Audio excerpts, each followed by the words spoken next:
Hi guys, welcome back to the channel. If you're new here, I'm Anna and I'm a little bit spooky, and today we are doing the Ride or Die makeup tag created by the one and only Miss Jaclyn Hill. This is such a good tag, such a smart idea.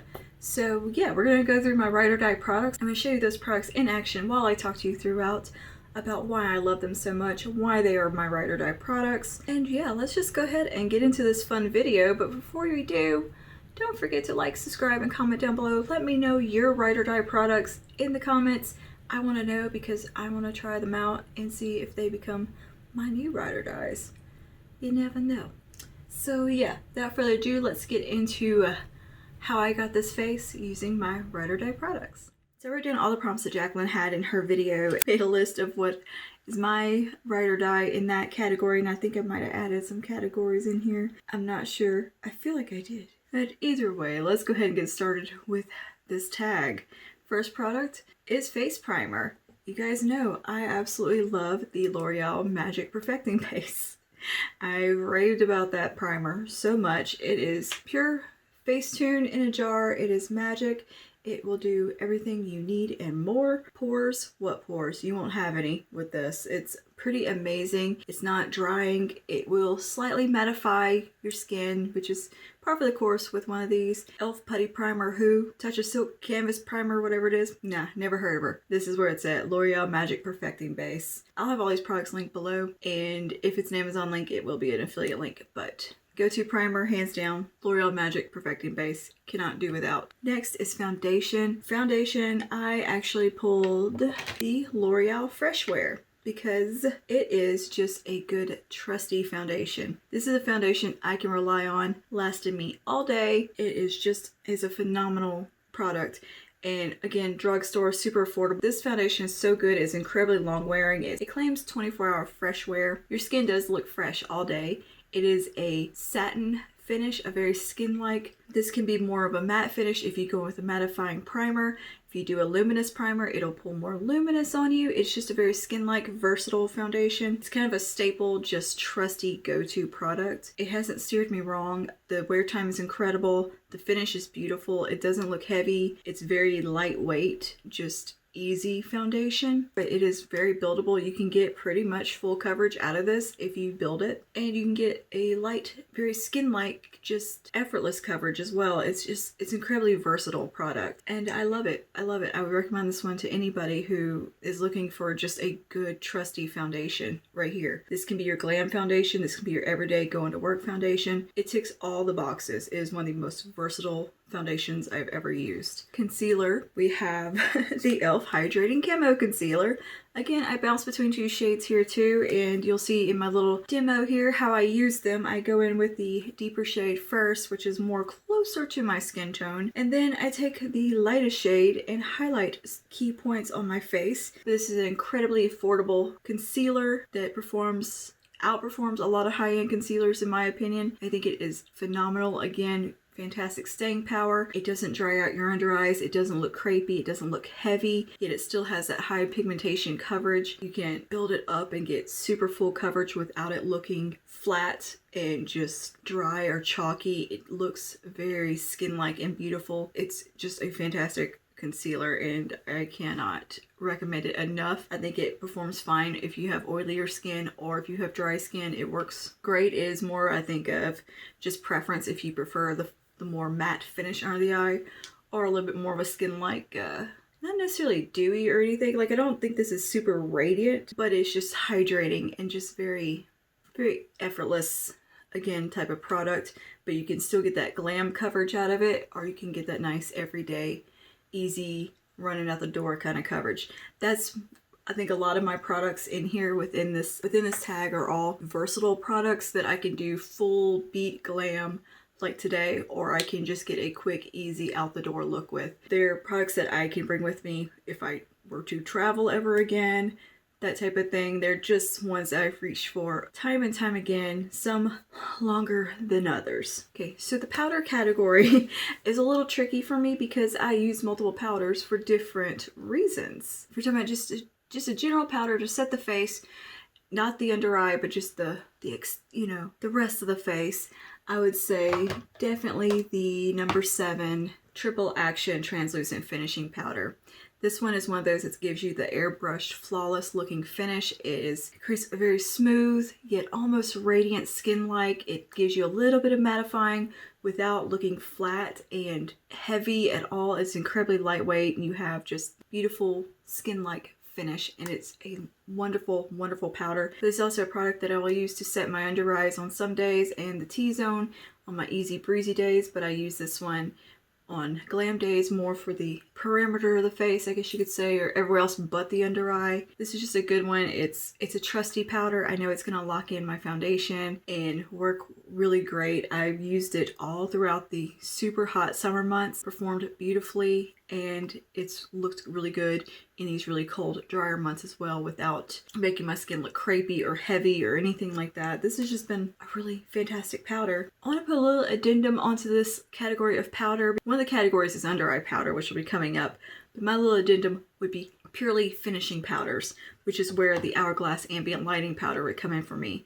This is something I use to buff out the skin lightly when I'm kind of finished with contour, bronze, blush, highlight, and all of that, and I just want to make sure everything's married together and looking skin-like, whereas I will use the number 7 powders for that some days, but my preferred number 1 is the Hourglass Ambient Lighting Powder in Ethereal Light. This is the very pure white one. It brightens my under eyes. It's just kind of a little magic step that I love to throw in at the end of my makeup routine before I do my setting spray, just to make sure everything's flawless and perfect.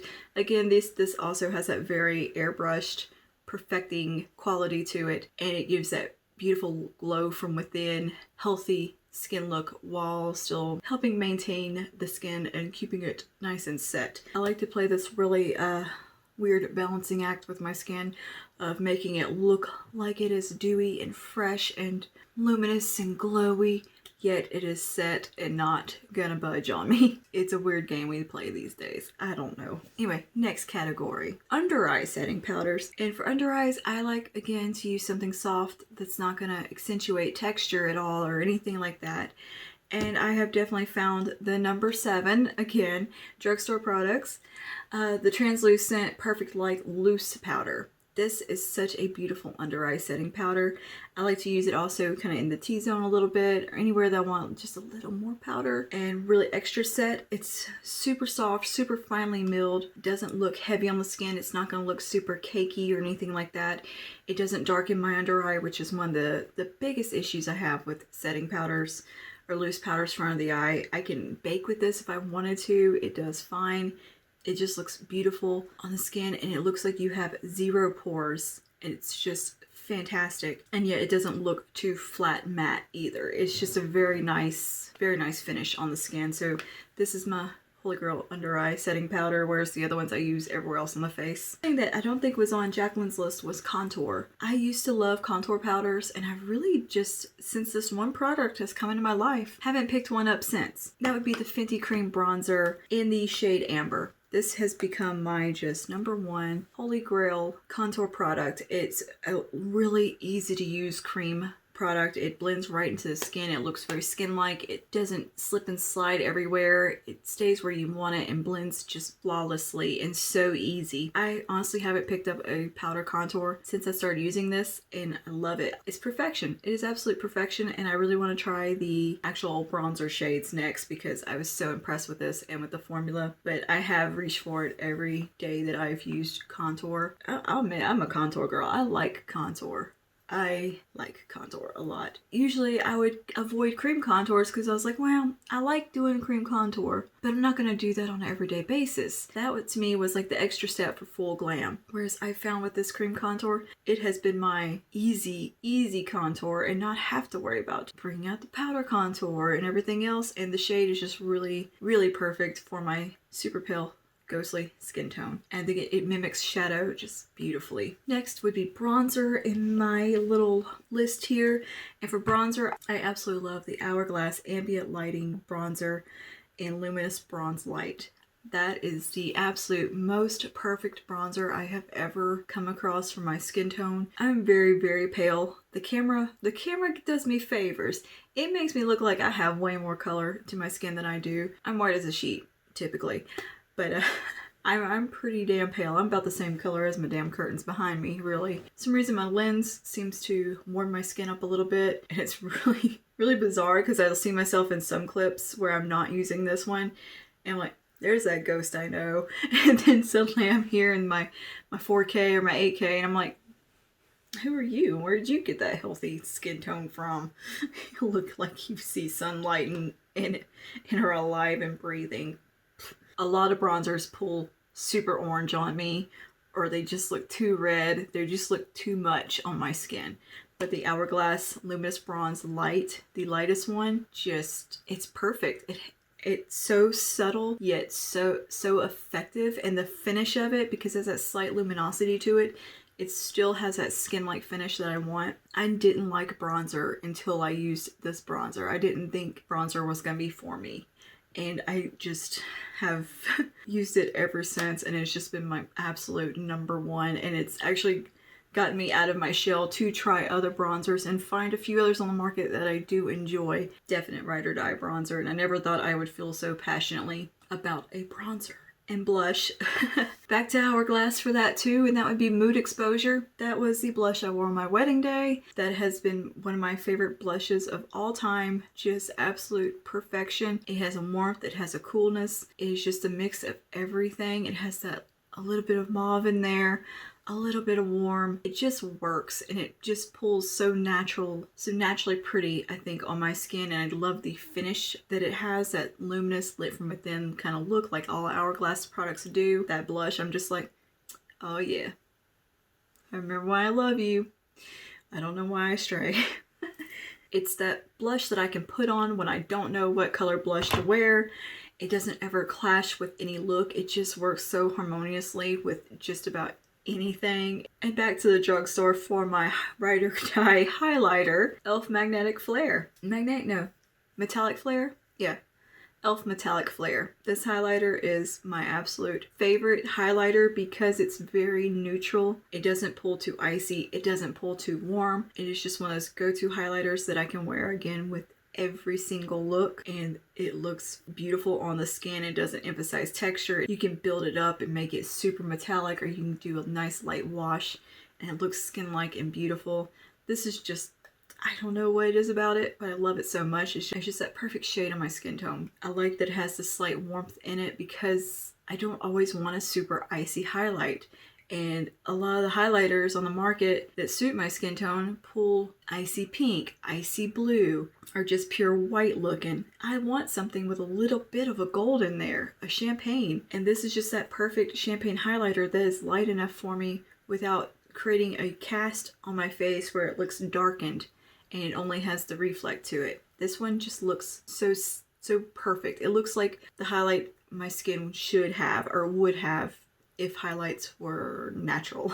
I gotta throw in a runner-up for this one though, because this one was a very much a long time love, and that would be the Fenty Diamond Balm in How Many Carats.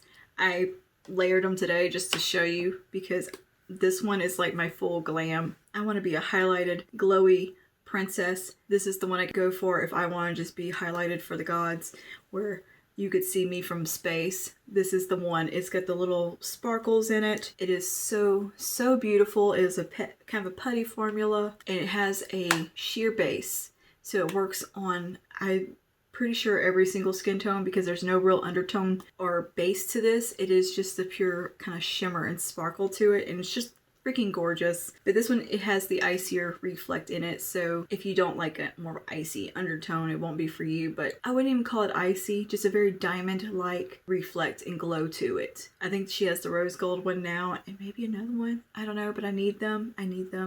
Because they work so easily. I love the sparkle in that one. It's a fun highlighter, and it's still my go-to like glam highlighter. Jumping over to the eyes, I want to talk about eyeshadow primer because I have two that I want to talk about. Two Holy Grail eyeshadow primers. But my OG Ride or Die eye primer that I have used for 6-7 years now, just probably since it came out too, and have still loved and repurchased many a time, and have never been let down by, would be the Smashbox 24-Hour Photo Finish Eyeshadow Primer. To me, this is one of the best lock it in, no creasing, will wear all day. This is one I would use on brides. Perfect eyeshadow primer. The only, I think, downside to it is that it doesn't have any coverage to it. And that was just something I kind of accepted. I think they have some now that do have coverage. I haven't really looked in a long time. This has just been one that I really absolutely love and trust above all other eyeshadow primers. Until recently, I got my little paws on the Sigma eyeshadow base, and I have it in the shade Persuade, which is the perfect kind of shade for my skin tone. It blends right on in. It's very much like MAC Painterly Paint Pot in shade, and they have this in a few shades too, so across the board there's something for everybody. I think, I'm pretty sure they have quite a few shades, and I think they also have like different finishes as well. I'm not sure, I'll have to look, but I really do enjoy this primer. I've used it quite a bit in the last month or two, and that's how impressed I am, is that it has moved to ride or die status that soon. I haven't had a single instance of creasing. My eyeshadow blends out beautifully. It looks great. It looks pigmented. It's locked in, and this also cancels out all the freckles and the veins and the redness that I have on my lids. Because that has always been the battle for me, was just, I like a good blank canvas for my eyeshadow, and this one's just been perfect for me. The next question is eyeshadow palette. Again, this is one where I looked for versatility. The first palette that popped into my head, and one that again I've used for years, used on clients in the past, and it was just that palette that I knew to go to, that I knew would not let me down, would perform and look beautiful and just be effortless to work with and just be easy.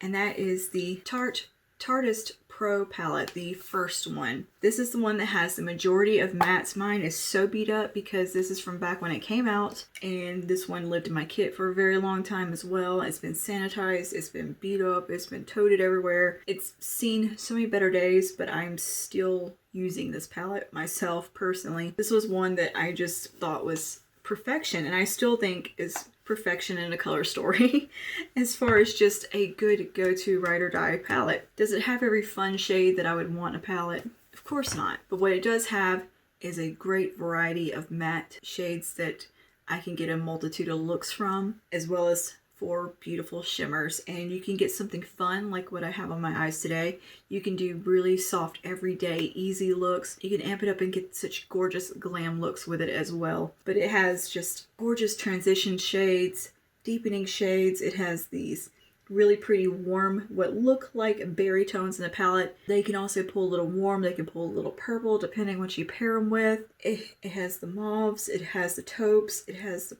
beautiful cool tone browns, the neutrals, the warm tone browns. It really is such a user-friendly palette as well. It blends like a dream, and the pigmentation is outstanding. I think this was probably Tarte's best formula they've done. I swatched this palette back in Ulta when it first came out and was just amazed. I was like, holy shit, this is Tarte on steroids. And by that point, I had kind of lost interest in Tarte products, and this just won me over. The 4 metallics in here are so buttery and shimmery and gorgeous, and you have a duochrome at the bottom that's like MAC blue brown.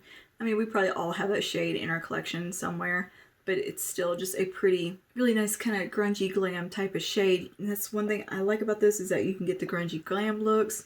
You can do it all. It's a good palette to travel with because there's the huge mirror in it. It's a very sturdy packaging. You get shades you can use for eyeliner, shades you can use to fill in your brows, base shades, you name it, you kind of got it in here. I think it's a very versatile color story, and I've personally just love this palette. And it's a palette that I don't really have to think a whole lot when I use it. I can just kind of sit down, play, make a beautiful look every time. I've never been disappointed with a look that I've done with this palette. One that I reach for anytime that I know I'm going out of town, something like that, or special events. It's just that, it's that palette for me. And it has never disappointed me, and the quality is just freaking phenomenal with this palette right here. So mine is so worse for wear. I have got to get a new one. It might be one of my most used palettes in my collection. In fact, it is. It really is one of my most used palettes. I thought, well, we should divide this into pencil eyeliner and liquid eyeliner. So for pencil liner, the Sigma Wicked Gel Liner Pencil is my go-to. I'm not real impressed with a lot of eyeliners. I have very watery eyes, and I don't like stiff ones that tug.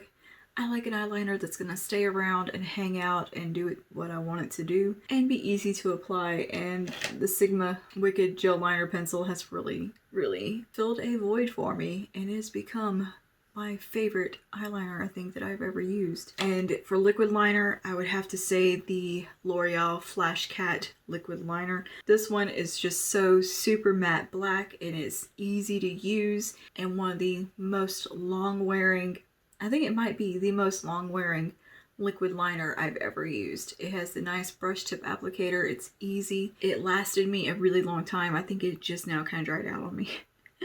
So it's going to go in the empties after this video and I'm going to repurchase a new one. But this one just, it held up forever. This is probably the longest I've been able to get use out of a liquid liner pen without it drying out or the brush just going completely wonky. Okay, next category is lashes. So I'm not super loyal to any lash brand or lash type. I know a lot of people have like their super favorite holy grail lashes, but I'm just gonna meh about it. I don't care. If I find a lash I like it. Basically, if it says wispy in the name and is from Kiss or Salon Perfect, sometimes Ordell, I'm gonna like it. For mascara, which is the next category, definitely have a favorite there, and that is the Essence Lash Princess False Lash Effect. That mascara is life-changing. I don't think it compares to any of them really on the market at the moment that I have tried. Lash Paradise used to be the holy grail, and then Lash Princess came in there and just blew it out of the water. It's so affordable. It's like $3, $5 maybe, I can't remember. You can get the 2-pack at Ulta. It is so affordable and just so crazy good. I have no words how impressed I am with that mascara. It gives you truly a false lash effect. It looks beautiful, it's volumizing, it's lengthening, it does all the things that I need or want a mascara to do. Next is liquid lipstick, and I think you guys know what I'm going to say with this one. The Infallible, L'Oreal Infallible Pro Matte Liquid Lipstick in Cowboy. This has just been my go-to color. It's just this kind of dusty terracotta, like it's warm, but it's dusty and kind of cool at the same time, depending what you pair it with, and I love it so much. It's got a little bit of a vampiness to it. It's got a little bit of depth, a little bit of just something. It's just perfect for me. I love it. I love it so much.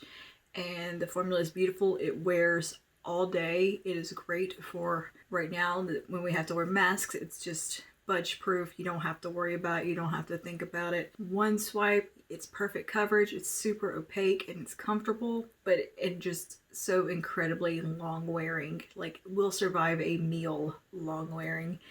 And I just love this shade. It's a very unique shade to me. Like, it has warmth, but it also can pull cooler. It's really good. It's a really good shade, and it's just been a favorite.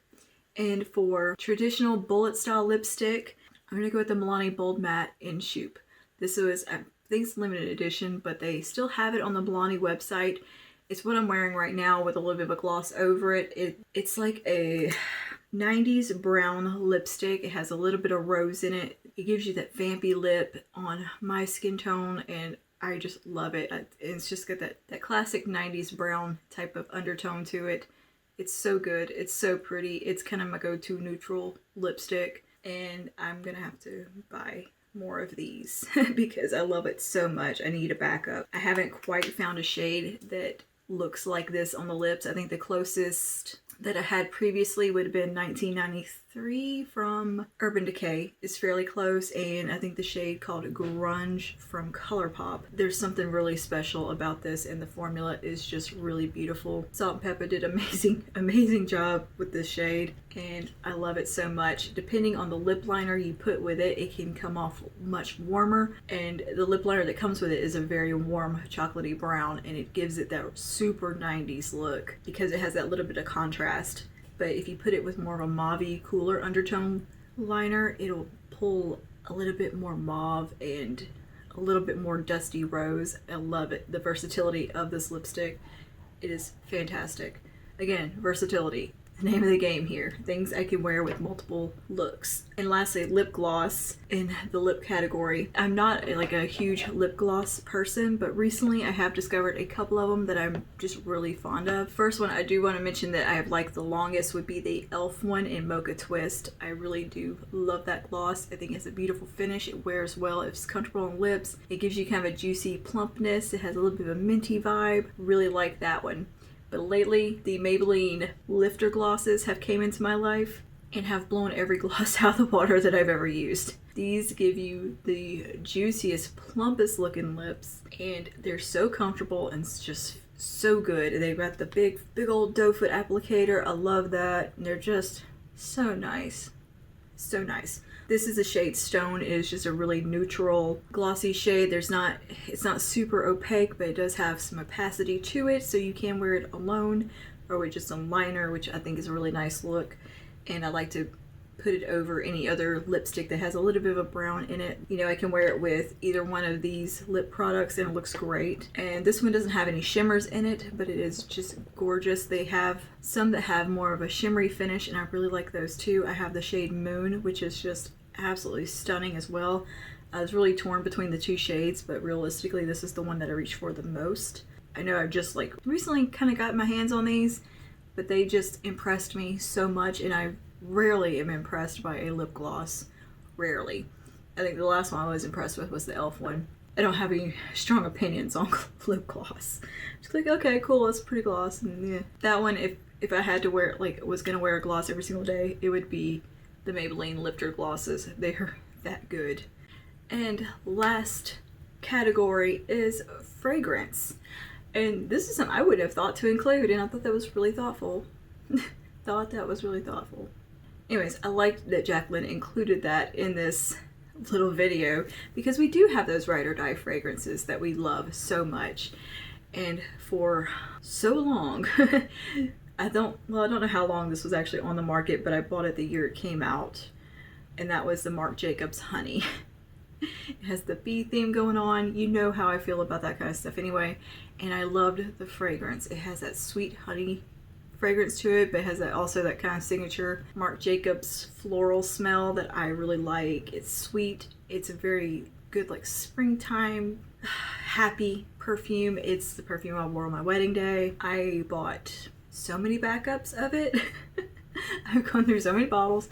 I still have a bottle I haven't touched yet, and then I know they're not going to smell exactly the same, but I don't have that nuanced of a nose to tell the difference. I can't tell you the difference between under notes, mid notes, whatever's in fragrances. I am not good with fragrances. I just know something smells pretty and I like it, but I can't tell you the notes in anything, or you know, the base note, whatever you call it. But I know I loved Marc Jacobs Honey so much. My next one is going to be the Juliet Has a Gun, Not a Perfume.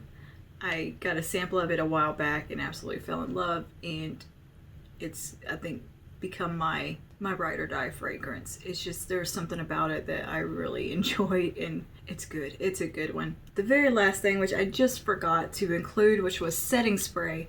And I only have a mini right now, but it's the All Nighter from Urban Decay. This is the one that I recommend to clients always, or use on clients. I just haven't repurchased it for myself because I've been really into the Wet n Wild natural finish. So as much as I really do love this, and this is kind of my go-to because it's affordable, I tear through it and I don't mind repurchasing it often.